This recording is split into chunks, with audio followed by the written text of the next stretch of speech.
Hey Ines, Hello. Hello, Thor. Good to see you. good to see you too. How Thank you you. doing today? Not bad. The sun's coming out Mm-hmm. and it's just nice, isn't it? I It know is we might nice. top 29 or 30, but gee, it feels good. Yeah, yeah, A yeah. bit And of I mean, I warmth. suppose it keeps. I hope it keeps like this because yesterday was Yeah. like really sunny in the morning and then just got really grey. Yeah, it's, So it's it's really really nice. It's very nice indeed. Yeah, and yeah, I loved what you said to me the other day that you've been getting some feedback yeah. and you've also been getting some questions. I have as well. And I'd love to continue, Mm-hmm. what we did last week, at least Mm-hmm. for this session, because these are questions that I've certainly asked myself as well. Yeah, yeah, yeah. We will Um, we will continue on the questions because I think people found that really useful and like specific and easy to like follow. So yeah, let's do that. Let's okay, continue on the questions. So okay. Ines, what's your first question for today? Well, the first question is, our reactions sometimes and our opinions are often so really different from our family. Um, Not only our intimate family, but we're just in a different mindset. Where does that come from? Why are we so very different to those of our parents, which are biological, or brothers and sisters, aunties, uncles, all of those situations? And that's often it's a very delicate point sometimes. You're like the black sheep of the family because you're not towing the rope, as you will. So obviously, uh, with the continuation of lives, of course, and the different aspects of learning that we all have to go through, such as, I think we were mentioning this the other day, we could be lovers, supportive, everything. And then the next life is can very often be hugely detrimental. You're stealing, everything nasty you can think of, we have done to each other. And that actually, oddly enough, slightly digressing, is actually love. Would you believe? I'm going to hang, draw, and quarter you because I love you. It's what it is of course is the karmic progression and the karmic learning. I'm not trying to be funny about this, but if we have a perspective of what is required of us as physical beings, why we are here and what we are meant to do, it doesn't make sense. So there you go. The last time, let's say in that person's life, there you go. At loggerheads, maybe your business partners, and one runs away with a loot, grabs all of your customers, or whatever it happens to be. And this time, you can't stay away from each other. You're just, oh, awesome, my soulmate. Totally true. But you're also the soulmate of the business partner that ran away with everything. So, what is now happening? As karmic progresses, of course, often, like more often than not, we still have a little teeny weeny bit to finish off from the last time. So, we have this warring couple. It doesn't have to be man and wife, whatever, just this partnership. So, your frame of mind will be geared, will be such that you are still out of the general loop of the family environment that you are now, that your DNA is now a part of. All of that family group, if we just take you as an outsider, is actually there to support your life, either by making it difficult, which means if the family is making it difficult, you go. Eventually, you just get out of it. You've had enough. I'm going to do it on my own. That is your karma. If the family unit was so supportive, no, I don't think so. I can put up with it. I'll hang around. So, literally, the universe, your family that you may not like, disagree with, blah, blah, blah, are actually supporting you by making the life as difficult as possible for you to go.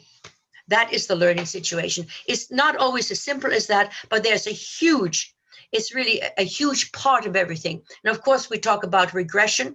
We talk about meditation again. We talk about what is the other word that I'm thinking of, Thor? Contemplation, all of those situations. Um, and without getting complicated, what we talk about is not complicated. Simple, relax, concentrate, Allow your mind to move deeper and deeper and see what you can find. What happens once we get the realization of, okay, so now you agree, yeah, they're really helping me, but God, I still have to go. It makes our life easier. And what it does, it actually moves away, if I can use this term, the darkness from our aura. If we're agitated, if we're angry, resentful, it causes something. It's like a little rain cloud all over us. When that is eliminated and we're glowing and bright and fluffy and bushy-tailed, we can get on with our life. But also people want to get on and help you with your life. They want to be part of your life, maybe not your family, because that's another area of karma. So it's very important also to be happy with yourself. Okay, so I think differently, but there is a reason for it. And that reason is also so important if you're going through, let's say, splitting up of relationships, that there isn't a harboring of anger. Okay, say you were jilted, affairs, everything that can possibly happen. You feel jilted, you feel hurt, you feel in pain. But if there's an understanding that this is also part of a learning process, you as that individual will have the strength just to let go of hate and anger and resentment, revenge, and makes life a lot easier. That's, Yeah. I mean, I know I'm waffling a little bit, but that is part of it.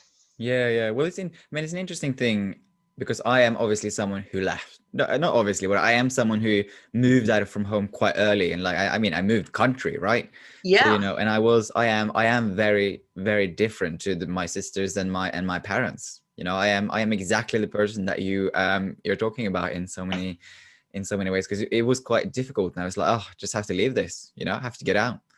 How So old were you, Thor? Because you really bit the bullet very young. yeah, I That's left when I was I think I left when I was 20. Yeah. that's young. Yeah. We're still vulnerable. We're Yeah. vulnerable all the time, but that's excellent. Yeah. That you have the guts to do it. Yeah. So I left when I was 20. Yeah.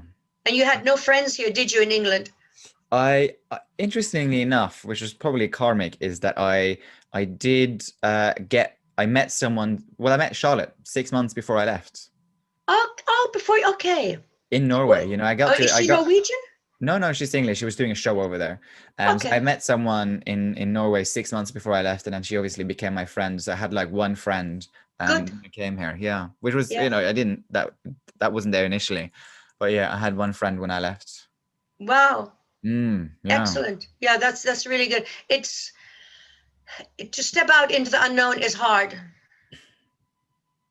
And that is also part of a strengthening of the inner self. If we take that step and do our best, you get butterflies in your stomach and all kinds of things. You don't know where you're going. But my God, it's the progression, spiritual progression, because then what also happens, other doors open. Because that physical human being took the first step. And then however a person equates the universe and help, trust me, then it is forthcoming. Yeah. So it's about taking that first step, isn't it? And stepping into that discomfort, really, because it can be very uncomfortable. Yeah. We're talking about spirit, but also I think we ought to really acknowledge our own physical vulnerability as human beings. Okay, so we're disposable, but guess what? We're alive now, and that's and that's precarious, So if we have that guts as physical beings, we have to eat, we have to somehow live and exist, and that's not always easy. If we can make that choice, if we can make that change, top marks to humanity. Yeah. Top marks to humanity. The interesting thing is all the ugly wars and so on, it's the Middle East, it's also Africa, and all those countries, aren't they? And sometimes we see the on the news all these areas that have left their countries, either drought or war zones. I mean, this is a total reshuffling of Earth's population. You're being driven out. You're not being given a choice because you love your home. You love your country. You love what's around you. You don't want to leave, even if it's a bit tough. But because people don't want to, guess what? We're kicked out. Mm. We're kicked out of our nest, and we have to make a change. Yeah. Yeah, that's really difficult. It is. Yeah. And often, with new languages, new customs, even if you all look the same, the customs are always different. Yeah. Yeah. No, they really are. Yeah. So what have you got, Thor? Yeah, let me have a look at my questions. So, okay, so last time we talked about sacred sites and their importance and what they do and what they don't do. One question that came to me, because obviously we also have something which is often called the sacral chakra, right? Which is the stomach chakra. So why is it called sacral? Is it more sacred? Because obviously we have 7 main chakras and there's lots of small ones. Is it more important? Is it more sacral than the rest?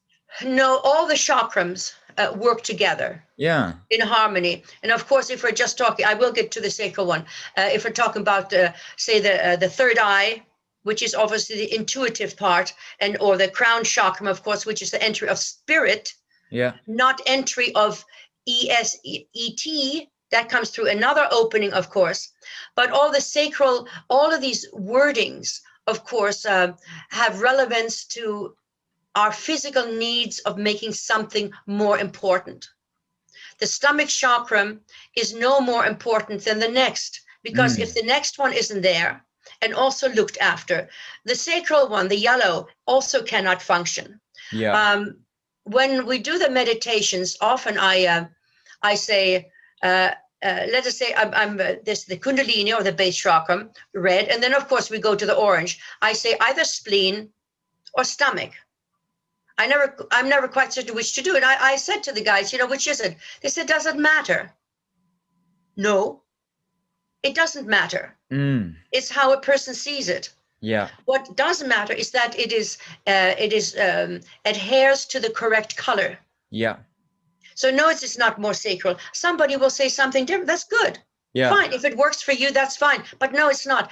They all have to be in tune together to create the universal symphony, harmony. Yeah. And with that harmonious sound through us, that's when everything is balanced. We go to nirvana, the epitome, all of those things. Yeah. So they all have to be balanced and cleared and grounded and they're all that jazz, all right? equally important. Yeah, exactly.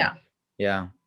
But the interesting thing is, pardon me? I was just going to say, it's interesting, isn't it, how people sort of name stuff to make it more important and so on and so forth, because it's really not. It's just all of them are really, because a lot of people also focus on the heart, right? The heart center. It's an organ. Yeah. It hurts sometimes and we have emotions, but it is still an organ. And that is the beginning and the end. Take, say, the orange chakra, and you go to a healer or whatever, and it's totally out of balance. Says, you have said nothing about this. Yeah, you bet it's fighting for its existence. It's trying to heal itself as well. So that is not necessarily that your mind is upset. Your mind is trying to fight it as well, but it's not a personal thing. So if that band, say, needs rejuvenation, you might even find yourself craving tangerines. It's the natural reaction. Or if it's too much, you need something else.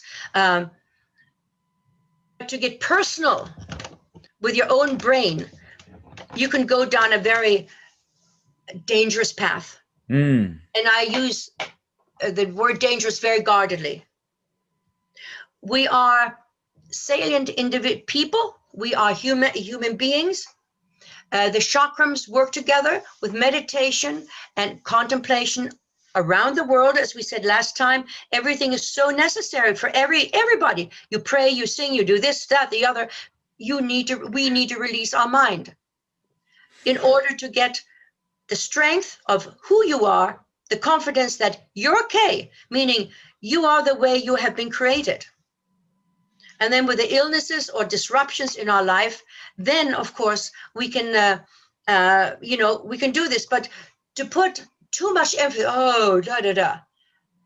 my opinion, which is only limited to me, I am always very careful if someone is not able to explain things to me that I am able to understand it. It gives me the feeling of being dumb. Perhaps I am dumb. but you do not make somebody else feel dumb. Mm. And if we talk about sacral, the person can say it is the orange chakra. It is the orange color band. Nothing else needs to be said. If you have someone who is in this lifetime perhaps hindered with ability to gain knowledge, such as they don't have the ability to learn as such, 9 times out of 10, these individuals are very able to grasp color understanding. So that individual could be one of the most amazing color therapists on the planet, but they're not able to understand the word sacral. Mm. And that's where I'm trying to come to. If you need the word sacral and all the other beautiful Sanskrit words, go for it. Yeah. If you feel you're actually doing something important. What we're talking about is so normal. It's part of our life. Yeah. So today I want spaghetti bolognese and somebody else wants, just tofu salad. And? I tried tofu recently and I quite liked it actually. I hadn't tried it before. And I was like, oh, this is not that bad. Yeah, I like tofu. You have to go to, maybe because you're in London, you can get better tofu. I don't like the little teeny weeny bitty squares. I like them when they come in chunks and blocks. Yeah. I got a chunk. Yeah, I got like a chunk. Yes. And actually, I thought it tasted a bit like pancakes. Yeah, pancakes. Okay, sort of a nothingness. Yeah, sort of like a pancake nothingness. I was like, oh, this is not that bad. This is you right, can get them barbecued as well and all kinds of flavors. Yeah. They mix them into salads. Yeah. Sorry for digressing people into foods and tofus and stuff. No, well, I mentioned lasagna. I mentioned bolognese or something. That's all right. Didn't I? Yeah. So, what's your next question that you've received, Ines? I was thinking about acquiring preferences in life. Okay. Once I had preferences such as, let's say, how we either want to live, desire to live, what to eat, what we're saying, and all those sort of areas. I did a group with Owen in the inner city, and I had actually never met individuals who were illiterate. And this group, there was one young woman in particular who was illiterate, and we were talking about something very similar. And they all lived in very, very, very humble circumstances. The young woman I'm talking about had lived in one room, and her friend chirped up and said, "Oh yes, da da da da." Sits in her room on her bed. She makes it very nice with her bedspread. She has a mirror there, and she lies on it like a diva. She surrounds her with a scarf, or whatever she has at hand, and she adorns herself with that and looks into the mirror.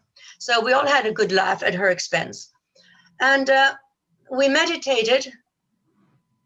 And because obviously they're spirit controlled for their benefit, it turned out when it came her turn to reiterate what she said, she had been an exquisite, wealthy lady in the last lifetime. So she got the cherry on the cake.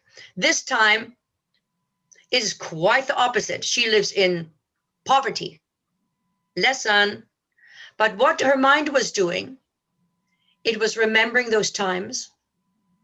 She knew she didn't have money. That wasn't the issue. But she still had the yearning to adorn herself, to look in the mirror, to lie seductively on her couch, because that was her past life. And what it did, it didn't take away from anything, but she wasn't teased.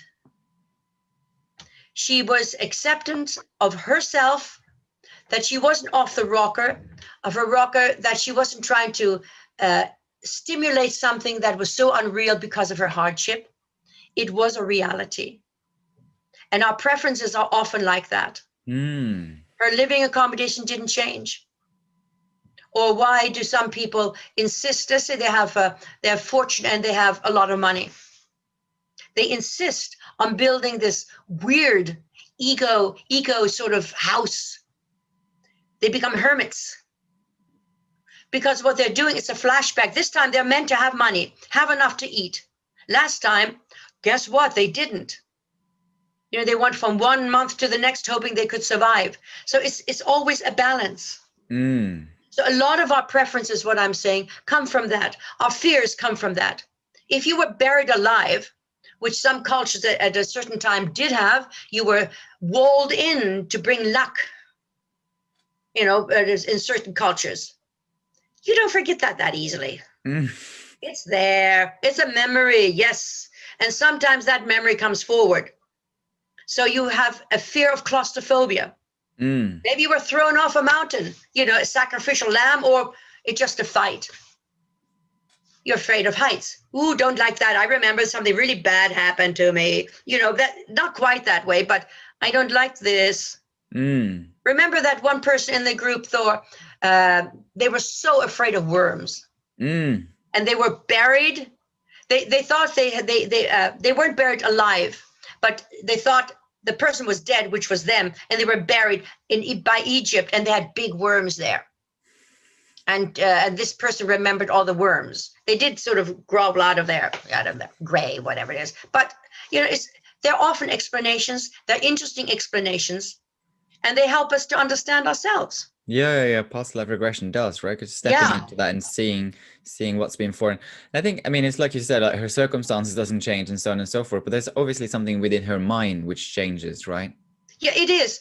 I was hoping that she would be content with herself. Yeah. That she didn't think she was weird. Yeah. That there was a reason. Just because she was illiterate didn't make her dumb. Yeah. And that gives you self-esteem, which is important. We're all entitled to that. Yeah. And certainly her friends were kind, but there's no more ridicule. They could not ridicule her. They could just say, wow, what else do you remember? Did you live in a palace? What did you do? All of a sudden, her relationship in that group became very different. Yeah. That's very interesting, isn't it? Yeah, it is interesting, yes. What's one thing that you've derived from a past life that you've seen? Fear of, I loathe knives. Abba. I'm better now. Also wild animals, but when I was regressed, I was a hunter. So I was killed through either it was a bear or some wolves, something like that. And of course, with a hunter, you had a knife, Native American. But that is now, once I knew that, it was finished. I understand it, and that's all I needed. And I think a lot of people, if you understand the animosity you have, or the hatred you have, or dislike for something, if we come to terms with it, all kinds of things change within us. Through that one tiny little explanation, you think, well, God, I'm not that bad. Maybe I'm miscalculating myself in this area or this area. Yeah. Not just one area. Yeah. So it becomes like a self-development exercise, basically. Absolutely. And all of a sudden you have the strength. Yeah, I'm going to try this. Yeah. Very, very interesting. So my next question was that I thought we would cover one more question, and we probably start rounding it up. Is so I love a bit of tarot. We both love a bit of the tarot. Yeah, absolutely. So what kind of questions can you ask the tarot, Ines? Well, you tell me. I'll come in on that, because you do the tarots. I do as well. Although I wouldn't advertise myself as Mystic Meg, but you do them for others, don't you? Are they friends, or do you do that on a professional basis? Mostly friends. Friends. I mean, maybe like here and there, if someone asks me, I will do it. I think the interesting thing with tarot is like there's so much room for interpretation, right? Because of the pictures and the meanings, and depending on which deck you have, they have different meanings and so on and so forth. But I think in terms of questions that you can ask the tarot, it's like you can probably ask the tarot any question underneath the sky, but it also then depends on your interpretation. I think doing it for yourself is probably very hard, because you never want to see the difficulties that the tarot might want to bring forward into your attention. I think for the tarot to work, though, I think especially if you do it for yourself, you have to have a very honest relationship with yourself. If the tarot, if the tarot is saying, there's something we want to bring to your attention here, like, don't be an idiot, you have to kind of listen. right? You have to be Yes. very, very honest with yourself. And I think it's very difficult if you do it for friends, right? Because you only want to see the good things. So I suppose it depends on how you package it, I suppose, in some ways. I think it's all about the narrative and the package that you bring around the tarot, I think. Yeah. What are your thoughts? Well, when you're saying, let's say, what you just mentioned, the tarot says, don't be such an idiot. What it would do is to confirm what you're thinking about anyway. Yeah. And that sometimes gives you the strength of, yeah, let me rethink that again. Yeah. So that is a good point. Yeah. And because tarots can be very ambiguous, I can see, for example, let me, can you edit? I'm going to get some tarots. Okay. Yeah, no, So I go can get take some, an go get some example. photos. We don't have Yeah. to edit that out. That's absolutely fine. Go get it. Okay.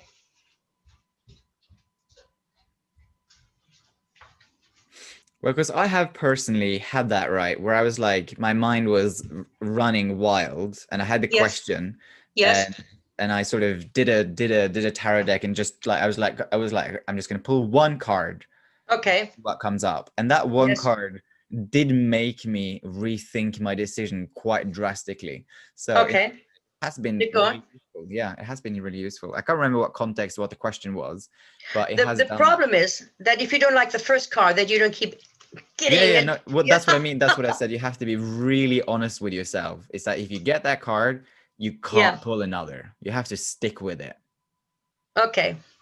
You Now have to this one, trust this it. one, this one I drew for you. Okay. Okay, thank you. You're very welcome. It's the Knight of Cups. Okay. And the interpretation, of course, you see, I'm not trying to bore the public that is listening, obviously. It shows a very mangy horse, thin, which they are in Italy anywhere or wherever. And he's giving a slitty eye. My God, I've got this man on my back. And he has on a black robe, which is fine, and a large, oversized, large silver cup. And in the background, you see an army, such as saccharins that you have in the Middle East, because these are this type of cards. But the horse is going forward. Now then, my interpretation in this instance is literally that of one of opportunity. Mm. An invitation or an opportunity that you will be presented with.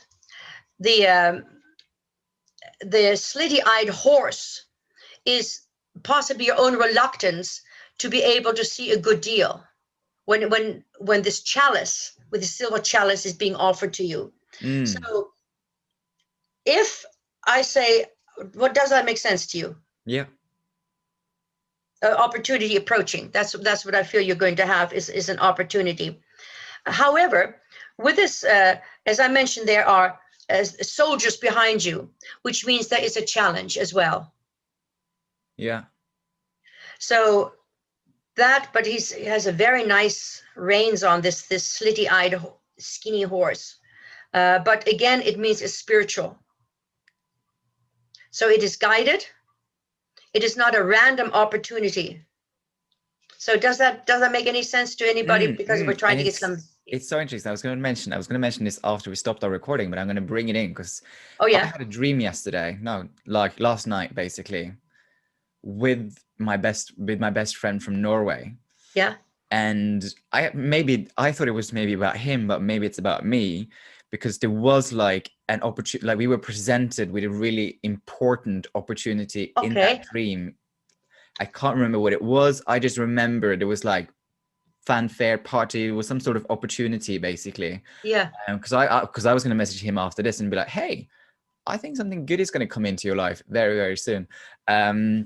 So it's interesting that you pull that card and that had that dream Yes. this morning. Yeah, that's very Yeah. interesting. Yes. I've felt it for yourself. Yeah. So if a person, let's say you're doing your own thing, you're pulling this, and then you see the same crowd and you see everything else, and you get the feeling of opportunity. You then try very hard to relate it to yourself. Yeah. One of the worst things that we do as human beings is we see the word opportunity and we think we can sit back and that opportunity will arise. No, that is quite the opposite.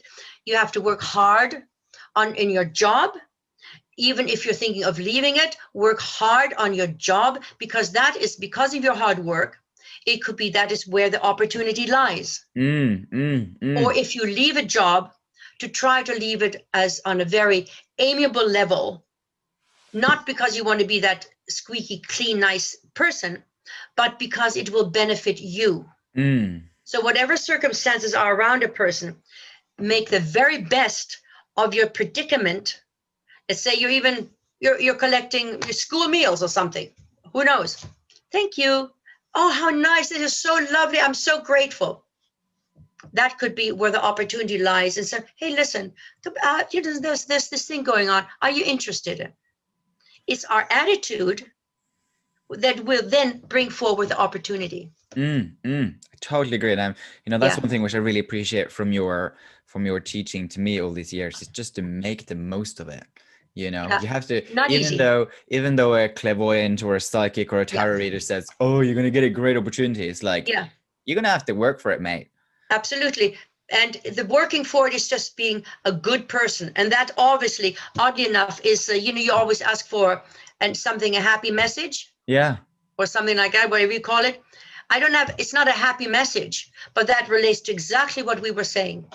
That there isn't anyone that doesn't appreciate kindness and compassion. And if we show that kindness and compassion in our limited surroundings, that means kindness. If you're collecting a freebie, maybe a food bank. I'm going right down, a food bag. Maybe you're selling the what's it called? The Big Brother thing, the issue. Thank you so much. I really appreciate it. It has helped. Thank you. Just try it. And compassion for some, my gosh, I feel so, I thought I had it bad. By you saying you thought you had it bad and acknowledging the difficulty that somebody else has, that is compassion. And that registers within other people. And that's when, hey, just wait a second. Listen, there's something going on. Are you interested in this? Do you think this would help? That's where that opportunity then arises, even though you have nothing to offer in life, nothing there. What can I do? Yeah. So repeat your phrase again, just to everybody. There isn't anyone that doesn't appreciate kindness and compassion. Thank you. I really like that, Ines. If we practice that, that's when the opportunities arise. Yeah, I totally agree. I totally agree. I mean, if you can choose to be something, choose to be good, Yeah, exactly. Yeah. This was great. This was really, I'm loving sort of these questions that we're answering, and it's sort of dynamic and everything. That's brilliant. Well, thank you so much, everybody, for everybody who listens. If you have any questions, comments, thoughts, send them across, and we will answer those questions on the podcast. Absolutely. Thank you. Thank you, Thor, as well. Yes. I hope anybody got a little something out of this. Yeah, no, I'm sure they. Teeny weeny bit. I'm sure they did. All right.